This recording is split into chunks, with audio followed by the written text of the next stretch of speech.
Les pommes AOP du Limousin vous présentent leur premier podcast. Pour célébrer les 20 ans de notre AOP, nous allons vous présenter son histoire et les belles choses que ce label a apporté à notre pomme. Aujourd'hui, nous recevons des invités avec qui nous allons retracer le parcours qui nous a amenés à décrocher cette AOP. Je vous conseille de rester jusqu'à la fin pour prendre des notes, car nous vous présenterons une succulente recette à base de pommes AOP du Limousin, bien sûr. Je suis donc Agnès Donzo et donc je suis la responsable du syndicat de défense de l'AOP Pommes du Limousin. Le syndicat de défense en fait a été créé pour gérer le cahier des charges de l'AOP, enfin au départ d'ailleurs pour monter le dossier de demande de reconnaissance à l'époque de l'AOC, donc Pommes du Limousin, puisque notre pomme est la seule en France à bénéficier d'une AOC et qui est devenue AOP en 2007. Donc l'appellation d'origine protégée, donc c'est un signe de qualité officiel dont bénéficient certains produits, donc surtout alimentaires, mais pas que, et qui permet de prouver qu'il y a vraiment un lien au terroir entre le produit et son terroir, un lien qui est très fort entre le produit et son terroir, que l'on ne peut reproduire nulle part ailleurs ce produit. Donc on l'a pour des vins, pour des fromages, et on l'a également pour des fruits et légumes, et notamment la pomme du Limousin. Alors donc ce dossier, il a été entamé en 92. Donc ça fait quand même quelques années. En décembre 92, la première demande de reconnaissance. Effectivement, les professionnels se sont tout de suite orientés vers l'AOP plutôt que vers une IGP, par exemple, qui est aussi un signe de qualité. Mais pourquoi l'AOP ? Parce que, en fait, toutes les étapes de production, de la production à l'expédition, sont réalisées dans l'aire géographique. Et c'est vrai qu'en Limousin, alors pourquoi un signe de qualité ? Parce qu'en Limousin, on est une région un petit peu abrupte, un petit peu rude, et on ne peut pas obtenir des rendements, donc on a une rentabilité, une productivité, qui n'est pas à la hauteur, qui n'est pas aussi importante que dans certaines autres régions de production. Notamment, on distingue toujours les régions un petit peu d'altitude et les régions de plaine. Et du coup, donc plutôt que la quantité, on s'est orienté vers la qualité. Et donc, on a choisi effectivement de partir vers la qualité et surtout de protéger notre produit avec un signe officiel. En fait, ce qu'il faut dire aussi, c'est que du coup, je l'ai dit, on est la seule pomme en France à bénéficier d'une AOP. Donc, la seule veut dire qu'on était la première. Et on est toujours la première. Et donc, on n'avait aucun produit comparatif, notamment pomme, dans pour rédiger notre cahier des charges. Donc, ça a été un parcours très, très compliqué, vraiment, pour dire on est parti d'un schéma laitier. Donc, il n'a rien à voir quand même avec la pomme. Mais c'était celui qui se rapprochait le plus de ce que l'on voulait donner à notre signe de qualité, enfin notre AOP. Donc, du coup, ça a été un long parcours. Donc, on a débuté, 1992, première demande de reconnaissance en décembre 92. En 1994, on a créé le syndicat de défense parce qu'à l'époque, le dossier a été porté par une association donc l'association Pommes du Limousin, qui était une association de coopératives, donc les coopératives du Limousin, sauf que l'INAO, donc c'est l'Institut national des appellations d'origine, qui chapeaute tous les signes de qualité, a demandé à ce que le signe de qualité soit porté par des producteurs.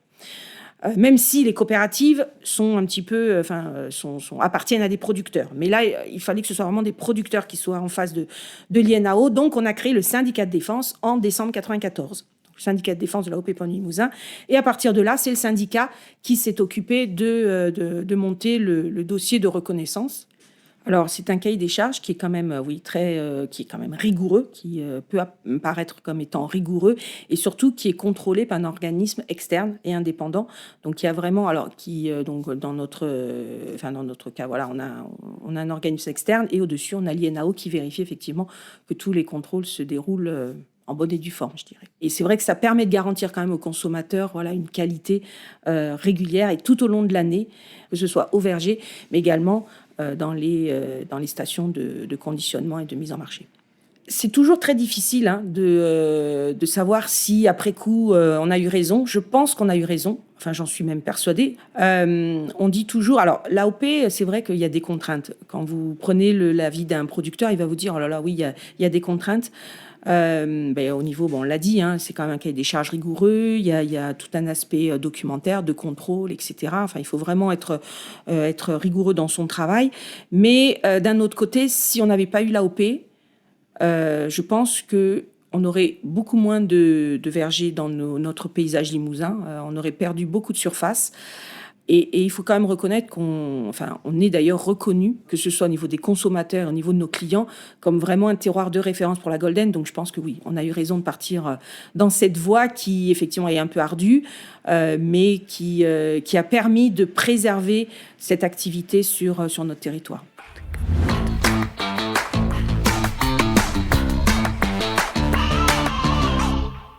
Donc Jean-Luc Souris, je suis directeur de Lim'Dor, et Lim'Dor, une coopérative de pommes à Saint-Thierry-la-Perche. Et je suis là depuis 1986, depuis le début. Moi je suis salarié, je suis directeur, je n'ai pas de verger de pommiers à moi.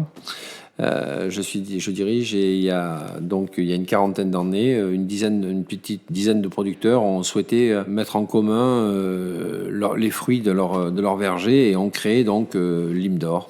Voilà, qui a 40 ans, qui a fêté ses 40 ans. Déjà, il faut féliciter le travail de tous les producteurs, puisque pour avoir cette AOC puis cette AOP, les producteurs, une grosse poignée de producteurs a travaillé pendant 10 ans, voire 12 ans avant que l'INAO puisse leur accorder cette AOP. C'était vraiment un travail et c'est avant tout à ces producteurs-là qu'il faut tirer vraiment un coup de chapeau parce qu'ils ont travaillé, c'est du bénévolat, etc. Et ils ont cru en cette démarche.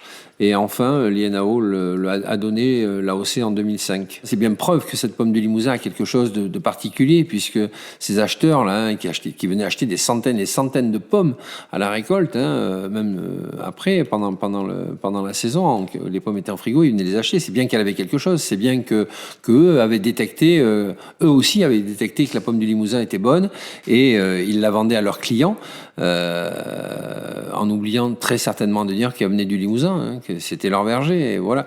Donc c'est bien vrai, notre pomme du Limousin a quelque chose de particulier, quelque chose de bien. Alors avant d'avoir l'AOC, il a fallu travailler, comme je viens de vous dire, et on a travaillé une très grosse dizaine d'années.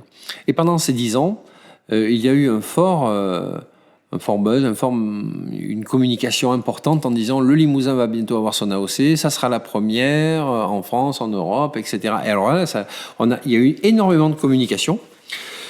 Nos clients l'ont su, que ce soit les grossistes, les centrales d'achat, en disant alors tu vas avoir une AOC, oui, elle arrive. Alors c'était compliqué, donc cette année, non, on l'aura pas, mais l'année prochaine on l'aura, l'année prochaine. Mais on en parlait, on communiquait là-dessus, on a mis nos pommes en valeur.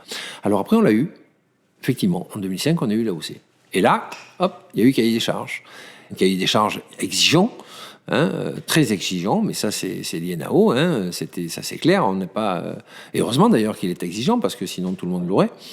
Mais là on s'est vu en face des problèmes, en disant tiens tel lot, d'habitude elles sont bonnes, oui mais elles sont bonnes, c'est le lot du producteur X ou Y, mais hop, il manque un peu d'acidité ou il manque un peu de sucre, on a bien la fermeté, on a bien l'acidité, mais on n'a pas le sucre. Donc, elles ne sont pas en AOC. Moi, ça va faire 40 ans qu'on a Lim'Dor, 40 ans que je vais être ici à essayer avec mes producteurs de développer cette coopérative. On a traversé des tempêtes, des crises de la pomme, des crises européennes. Il y a eu des arrachages très importants en Europe, en France. Moi, aujourd'hui, je suis confiant. Je suis confiant parce que les grandes surfaces, il y a 20 ans, 25 ans, 30 ans, étaient beaucoup plus, j'emploie le mot, désagréables avec nous. Ils importaient beaucoup de pommes à partir du mois de février-mars, des pommes qui arrivaient des hémisphères du Sud, etc. Et aujourd'hui, il y a quand même une prise de conscience énorme de ces grandes surfaces et des grossistes. Et oui, en très très grande partie, ils jouent le jeu de la pomme française. Donc aujourd'hui, oui, on a des problèmes pour produire nos pommes de façon régulière. Les arboriculteurs, donc les producteurs de pommes, souffrent de ne pas pouvoir produire correctement dans les vergers pour maintes et maintes raisons. Mais moi, je suis confiant. Je dis souvent, j'aurais un fils aujourd'hui qui serait d'âge à planter des pommiers, je l'encouragerais. Je l'encouragerais dans une région comme le Limousin de planter des pommiers.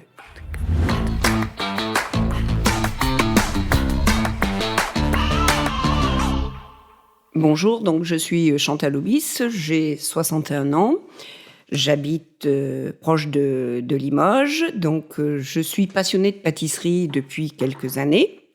Donc actuellement, je suis retraitée, donc je peux mettre ma passion beaucoup plus en avant. Depuis des années, donc je fais de la pâtisserie. Je pâtisse beaucoup, je pâtisse pour moi, pour faire plaisir à mes amis, pour partager, puisque pour moi, la pâtisserie, c'est de la transmission d'amour, déjà, d'une part, parce que si on fait quelque chose, c'est parce ça sort des tripes, quoi. Il y a quelque chose. Je peux pas faire de la pâtisserie juste pour le faire comme ça. Il faut que ça soit goûté, que ça soit. Après, on me dit c'est bien, c'est pas bien. Voilà, c'est ce qui permet de s'améliorer. Parce que moi, je suis autodidacte. J'apprends donc dans mes livres, j'apprends en regardant ce que fait ou ce que font les uns et les autres. Et puis, j'apprends aussi en m'améliorant, en faisant et refaisant. Bon, j'ai quand même une passion qui est un peu plus dévorante que les autres, c'est les macarons. Et pourquoi les macarons ? Eh bien, je suis championne internationale de macarons amateurs depuis 2021. Ce titre, je suis la dernière à l'avoir eu en France, puisque c'était une association de pâtissiers, de copains, de potes qui faisaient ça. Et après le Covid, ça a tout remis en question. Ils n'ont pas refait de concours. Donc, je suis la championne en titre. Alors, en cuisine, cette pomme, elle garde son croquant. On n'a pas besoin de lui redonner beaucoup de sucre pour apporter du goût. Voilà. Moi, je fais très attention à ce que je mets en sucre. Et là, avec la pomme AOP, la golden, pour faire une tarte aux pommes, on va bien sûr mettre un petit peu de sucre sur le dessus pour la caraméliser. Mais c'est pour avoir une belle touche, une belle couleur de la tarte. Mais la pomme, elle suffit à elle-même. Alors cette pomme, moi j'ai constaté que depuis que je l'achète, il y a un suivi, c'est régulier. Si elle n'était pas AOP, je pense qu'il n'y aurait pas suivi. Donc c'est ça qui fait que notre pomme, elle a des qualités, elle a une particularité, c'est cet équilibre qui reste. Que vous l'achetiez dans un supermarché X ou dans un supermarché Y, c'est une pomme qui vient donc de nos hauts plateaux et qui est toujours la même.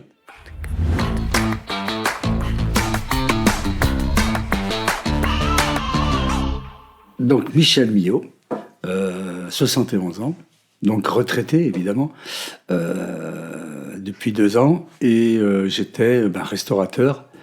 Je tenais un établissement hôtel-restaurant, un hôtel de 20 chambres, et puis de la restauration depuis 1978, en prenant la suite de mes parents qui avaient ouvert en 1976. Voilà. Et j'ai travaillé avec mon épouse Sylvie, qui, après avoir fait beaucoup de services, est devenue chef de cuisine.